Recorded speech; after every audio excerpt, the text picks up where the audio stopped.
اللهم صل وسلم على سيدنا محمد وعلى آل سيدنا محمد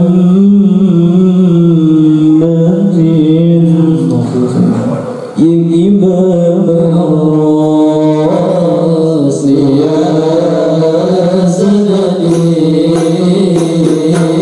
أنت بعد الله معتمدي يا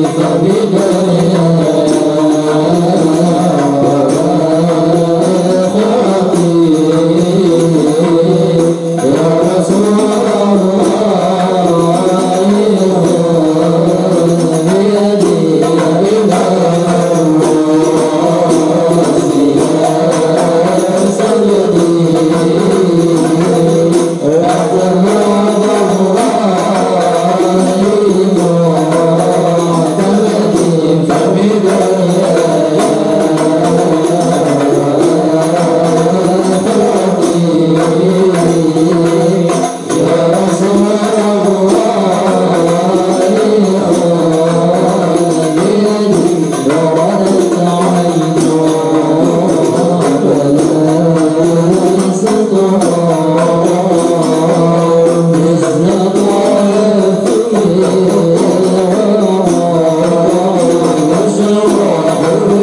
Bismillahirrahmanirrahim. Assalamualaikum warahmatullahi wabarakatuh.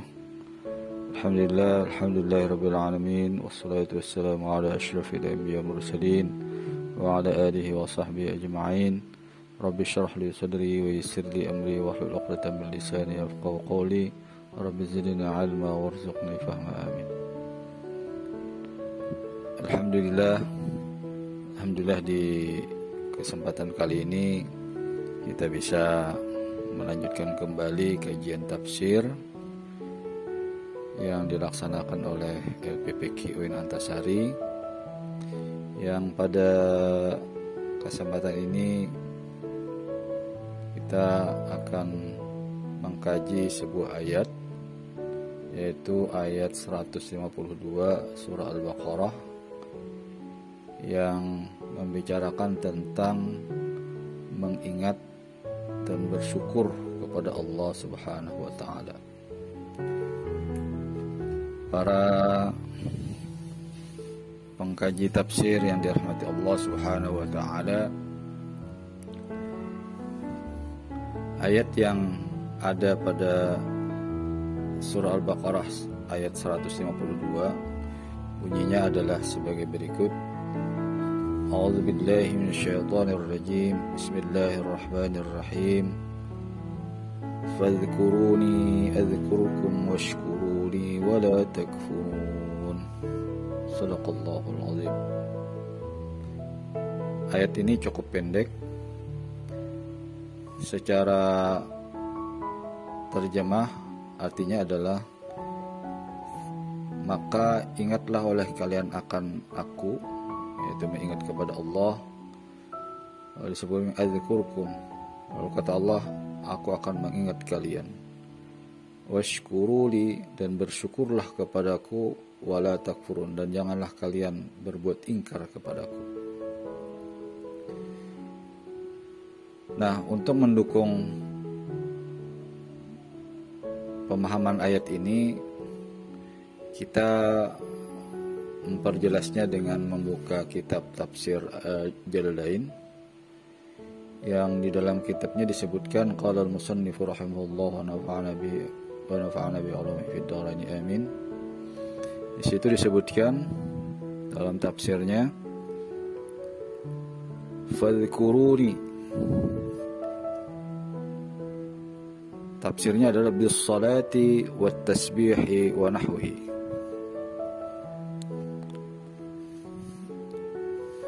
Nah, dalam tafsir ini kata fadhkuruni itu disebutkan bis salati wat tasbihi wa nahwihi.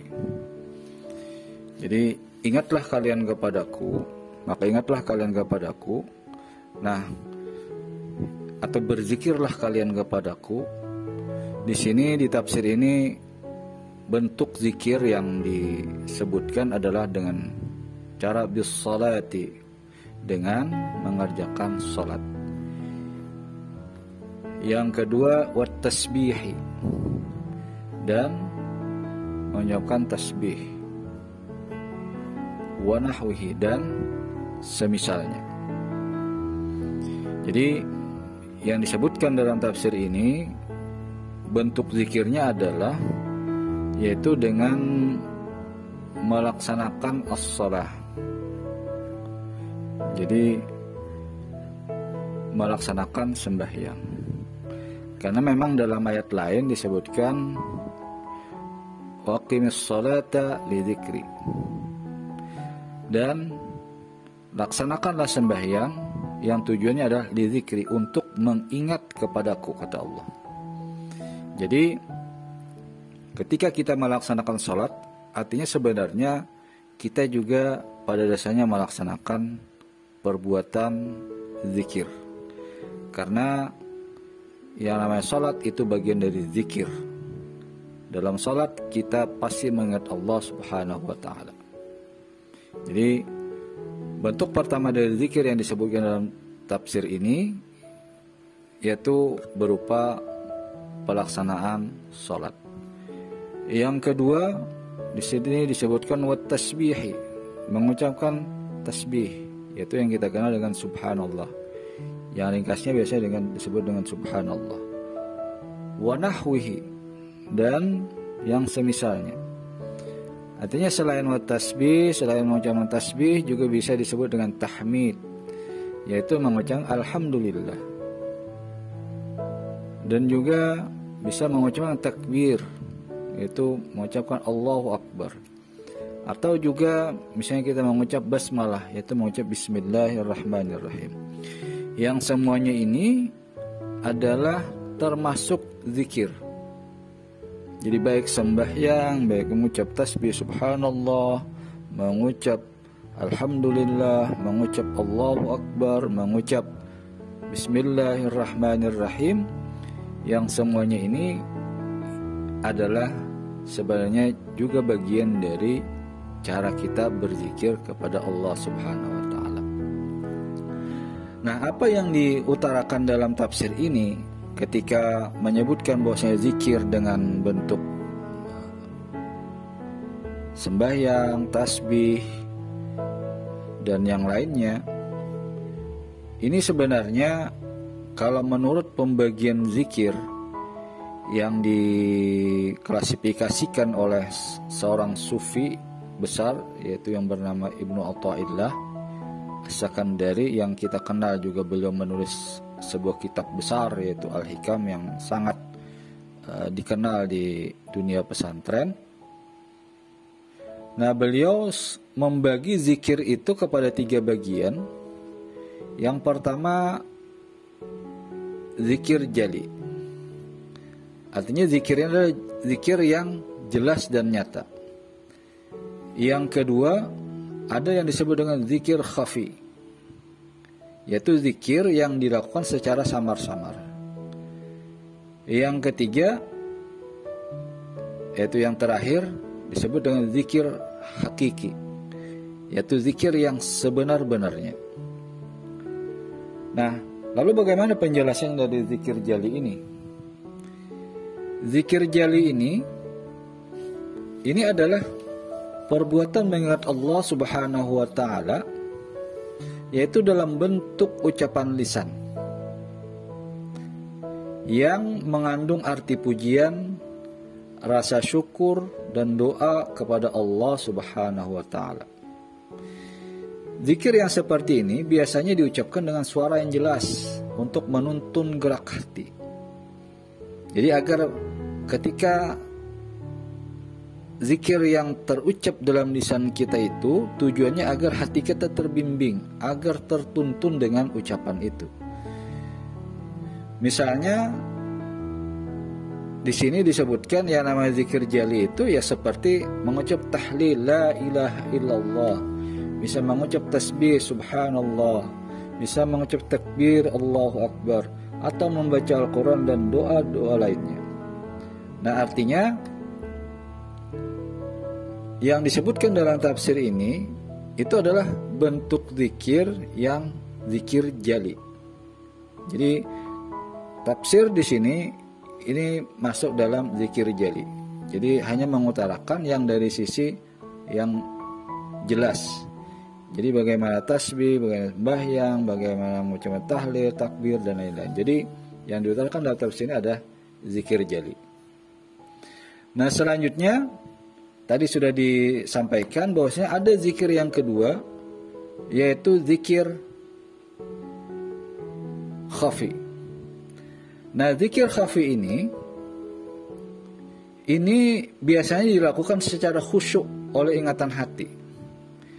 Baik itu disertai zikir lisan, jadi tadi mengucap tasbih, takbir, tahmid, tahlil, ataupun tidak.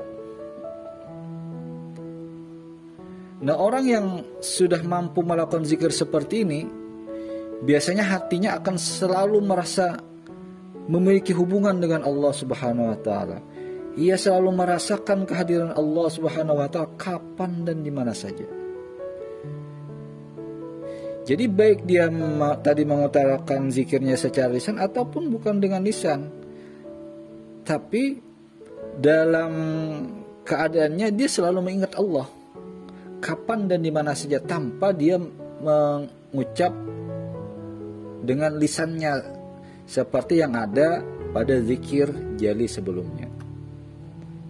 Tetapi walaupun dia tidak mengucap, tapi ingatannya dan dalam perasaannya dia selalu merasakan perasaan yang kuat dan hubungan yang kuat dengan Allah Subhanahu wa taala. Dia selalu merasakan kehadiran Allah kapan dan di mana saja. Ya ini yang disebut dengan zikir khafi. Atau kalau dalam dunia sufi juga itu ada ungkapan bahwa seorang sufi ketika melihat sesuatu benda apa saja, yang dilihatnya bukan benda itu, melainkan Allah. Maksudnya ini bukan berarti benda itu adalah Allah, tetapi pandangan sufi ini jauh menembus, melampaui pandangan matanya. Ia melihat bukan saja benda itu, tapi juga ia menyadari bahwa adanya Khalik, adanya Allah Subhanahu wa taala yang menciptakan benda itu. Contoh misalnya, ketika seorang yang zikir khafi ini melihat satu pohon, dia tidak terbatas hanya melihat sebuah pohon itu saja, tetapi pandangannya itu melebihi dari hanya sekedar melihat pohon. Yang dia lihat adalah dia melihat bagaimana kekuasaan Allah Subhanahu wa taala, bagaimana Allah yang telah menciptakan pohon yang begitu luar biasa. Termasuk benda-benda yang lain, ketika misalnya melihat gunung. Nah, dia tidak sebatas hanya melihat gunung saja, tetapi yang dia lihat itu adalah bagaimana kekuasaan Allah yang menciptakan gunung yang begitu luar biasa. Nah, ini masuk dalam kategori kedua, yaitu disebut dengan zikir khafi. Jadi dalam zikir khafi ini tidak mesti selalu dengan zikir lisan, tetapi juga dengan zikir yang tanpa memakai lisan. Jadi tadi disebutkan bisa melihat sesuatu lalu dia ingat bahwasanya Allah lah yang menciptakan sesuatu itu. Yang ketiga, itu ada yang disebut dengan zikir hakiki. Nah, zikir hakiki ini dilakukan seluruh jiwa dan raga, kapan dan di mana saja, dengan memperketat upaya untuk memelihara seluruh jiwa raga dari larangan Allah Subhanahu wa taala dan mengerjakan apa yang diperintahkannya. Nah, inilah yang disebut dengan zikir hakiki. Jadi jiwa raga bukan hanya lisan saja, tapi semua anggota tubuh kita, baik yang zahir ataupun juga yang batin. Jadi semuanya itu mengingat Allah Subhanahu wa taala, mengerjakan semua yang diperintahkan dan menjauhi segala yang dilarang oleh Allah Subhanahu wa taala. Nah, itu 3 bagian zikir. Jadi tadi ada zikir jali, ada zikir khafi, dan ada zikir hakiki yang telah dibagi oleh seorang sufi besar yaitu Ibnu Athaillah As-Sakandari. Nah, yang disebutkan dalam tafsir ini tadi adalah yang masuk dalam kategori zikir jali, jadi zikir yang jelas. Nah, selanjutnya disebutkan dalam tafsir ini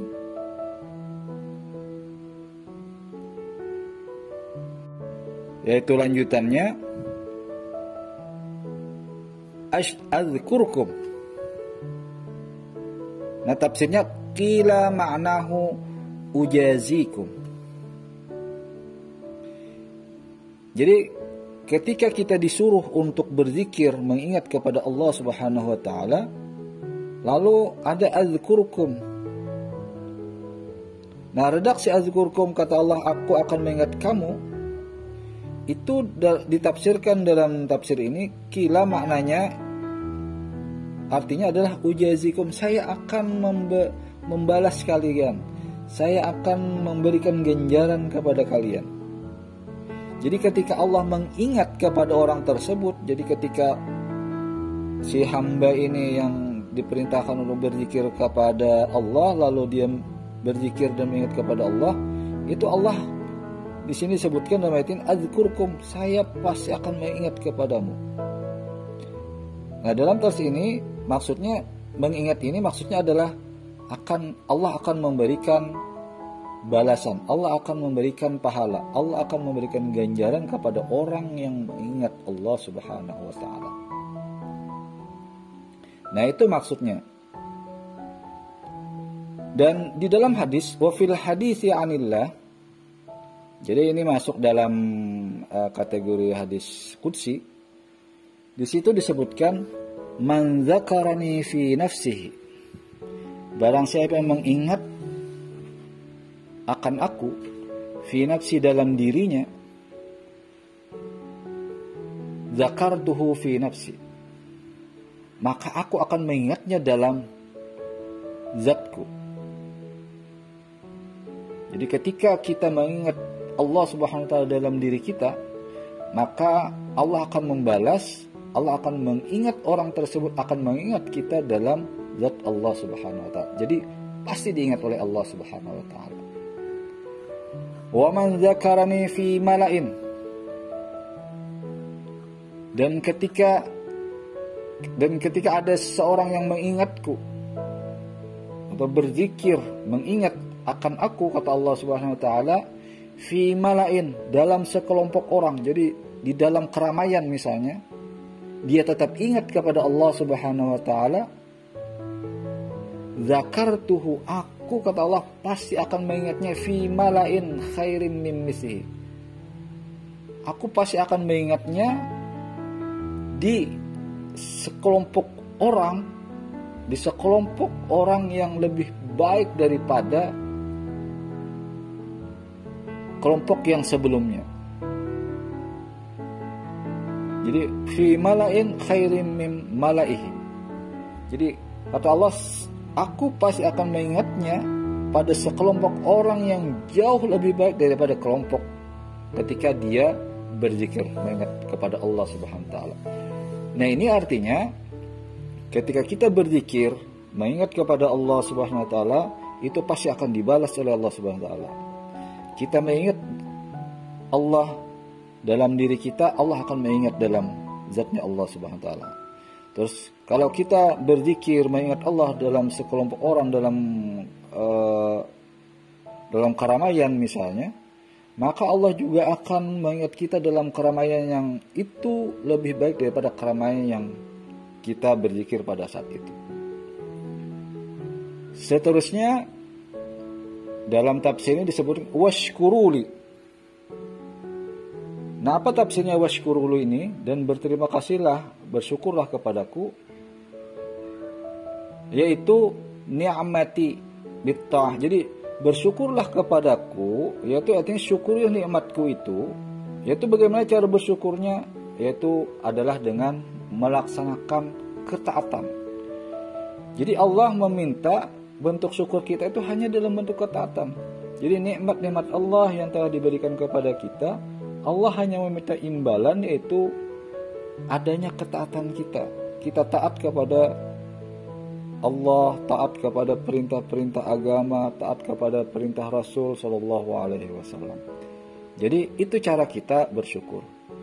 Wala takfurun, dan lanjutannya wala takfurun, dan janganlah kalian ingkar. Nah, jangan kalian ingkar di sini itu disebutkan bil maksiyati. Maksudnya janganlah kita melakukan perbuatan maksiat. Jadi cara bersyukur yaitu adalah dengan melaksanakan ketaatan dan jangan melakukan perbuatan maksiat. Nah, itulah yang bisa disampaikan untuk kajian tafsir kita pada hari ini, yaitu tentang mengingat dan bersyukur kepada Allah Subhanahu wa taala yang ada di surah Al-Baqarah ayat 152. Mudah-mudahan apa yang kita pelajari ini bermanfaat bagi kita semua dan dapat kita amalkan dalam kehidupan seharian. Demikian, Assalamualaikum warahmatullahi wabarakatuh.